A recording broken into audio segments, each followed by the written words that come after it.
ఈ పాడ్కాస్ట్ నచ్చితే సబ్స్క్రైబ్ చేయండి, లైక్ చేయండి, షేర్ చేయండి, ఫాలో అవ్వండి. హలో పిల్లలు ఫాలో అవ్వండి అని కొత్తగా చెప్తున్నామా? ఓకే. హలో పిల్లలు, మనం లాస్ట్ పాడ్కాస్ట్లో ఈ ఎవరు వాళ్ళు మందరుడు లఘుపతనకము ఇద్దరు కూడా తన స్నేహితుడైనటువంటి తాబేలు దగ్గరికి వెళ్ళారు కదా. ఆ తాబేలు పేరు గుర్తుందా మీకు? మందరుడు. Very good, Mandarudu. అయితే మందరుడు అడుగుతున్నాడు హిరణ్యకుడిని. హిరణ్యకుడు అంటే ఎలుక.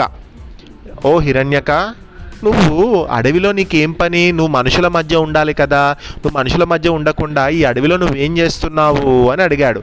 అడగగానే అయ్యో దానికి ఒక కారణం ఉంది అని తన కథ చెప్తున్నాడు. హిరణ్యకుడు ఏం చెప్పాడంటే, చూడండి, నేను చంపకవతి అనేటువంటి ఒక పట్టణం ఉంది, ఆ ఊర్లో నేను ఉండేదాన్ని. అక్కడ వీణాకర్ణుడు అనేటువంటి ఒక సన్యాసి ఉండేవాడు. అతడు తను భిక్ష అంటే తను ఏదైతే ఆహారం కోసం, వాళ్ళు మునులు కదా, వాళ్ళు ఏం చేసేవాళ్ళంటే, సన్యాసి అంటే ఆయనకు ఇంట్లో వంటలు చేసుకోవడానికి, వంట చేసి పెట్టడానికి భార్య ఎవరు ఉండరు. సో ఏం చేసేవాడు అతను, ప్రతి ఇంటికి తిరిగి ఆయన ఒక ప్లేట్లో కొంచెము ఆహారం తెచ్చుకునేవాడు. అలా తెచ్చుకున్న ఆహారాన్ని ఒక గోడకు ఒక మేకు ఉంటే ఆ మేకు దగ్గర పెట్టేవాడు. మేకుకు ఇట్లా తగిలించి పెట్టేవాడు. అయితే ఆ పెట్టే సమయంలో, ఆయన పడుకున్న సమయంలో నేను ఆ ప్లేట్లో ఉన్నటువంటి అన్నాన్ని నేను తినేదాన్ని. ప్రతిసారి చాలాసార్లు ఈ విధంగా చేసేటప్పుడు వీణాకర్ణుడు ఒకసారి నన్ను బెదిరించడానికి ఒక కర్రను గట్టిగా నేల మీద కొడుతూ ఉండేవాడు.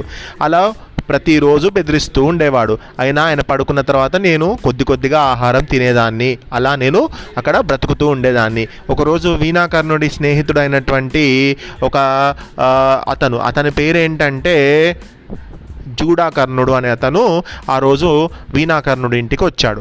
ఈ జూడాకర్ణుడు వీణాకర్ణుడికి మంచి స్నేహితుడు.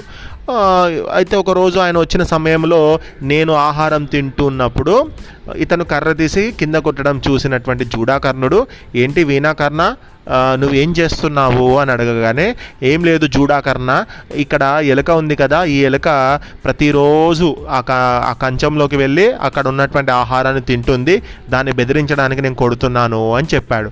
చెప్పగానే జూడాకర్ణుడు, ఈ ఎలుక అక్కడికి వెళ్ళడానికి ఒక బలమైన కారణం ఉండొచ్చు, ఏదైనా కారణం లేకుండా ఎవ్వరు ఏ పని చెయ్యరు అంటే, అవునా, ఏంటి, ఏం కారణమై ఉండొచ్చు అంటే, నీకు ఏం కారణమో చెప్పాలి అంటే నీకు కథ చెప్పాలి అని జూడాకర్ణుడు వీణాకర్ణుడికి ఒక కథ చెప్తున్నాడు.